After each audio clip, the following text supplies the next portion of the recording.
All right, step 2 of pillar 1, we're going to talk about creating a plan. Creating a plan for the day, creating a plan for the week, and creating a plan for the month, and then the year at some point. So first thing you want to do, probably the day before or even at the beginning of the month, is you want to say how many, you want to write down in a calendar.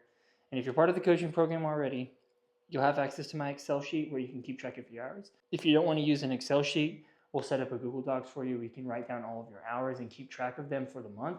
Just recycle and reuse this every month, setting your goal wherever you want for each month. Don't set your goal too high.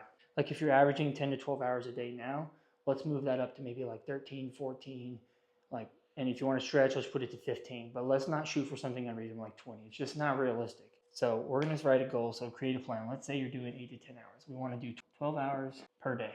Okay, so that's doable. That's reasonable. Right now you're making 10. So write down this plan. You can write down in the document, I want to make 12 hours a day. So what are you going to do to get those 12 hours a day?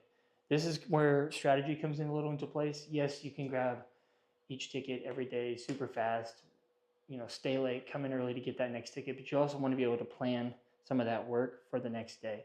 So let's say you're doing an oil change service and check engine light diagnosis.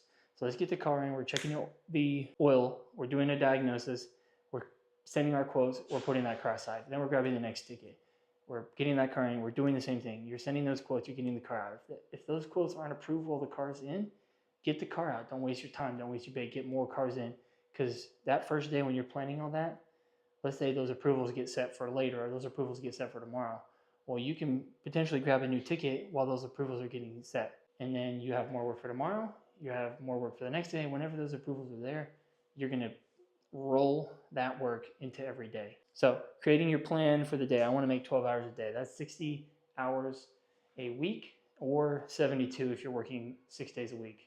I think we've got a lot of people that maybe work 5 days a week now. I'm not here to tell you to work more hours. I want you to work less hours and make more money. That's the goal here. So if I've created my plan 12 hours for the month, we want to set a monthly goal. It's probably going to be a little bit different than this. Let's say we're making 300 hours a month. So you want to hit 300 hours a month. I know that's going to be more than 12, but if you have a bad day, if you have a bad Monday, let's say you only make 8 hours on Monday, you got to go home and you got to realize, what can I do to make 16 hours the next day? Maybe you're not making 16 the next day. Maybe you're making 13 the next day. Maybe you make 13 every day that week. Then you've made up for that bad 8.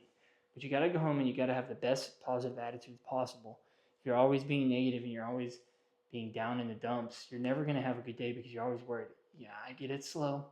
It gets slow. Some shops are not as busy. Some shops have, cherry pickers or whatever the situation is. Whatever excuse you want to use. Like, you're in control of yourself. You got to go out there and you got to put in the work. You got to put in the time. When you're first starting, are you going to work some extra hours? Potentially. I had to work a lot of hours at the beginning, and I earned myself where I'm now. I've worked myself into my time is more valuable than the money. How much time I'm spending at home or how much time I'm away from work is just as important as how much time I'm at work. So putting in that extra time early, it's probably going to happen, but I want to get you to a point where it's not what needs to happen. Create a good plan, follow your plan, take the steps to get to the plan at the end of the month, the end of the day. And if you don't get to those hours, it's not the end of the world. What are we doing for the next day to get to that total for the week and for the month? There's 30 days-ish in a month, depending on 20 to 25 working days. You can get there, just don't get stuck on a bad day.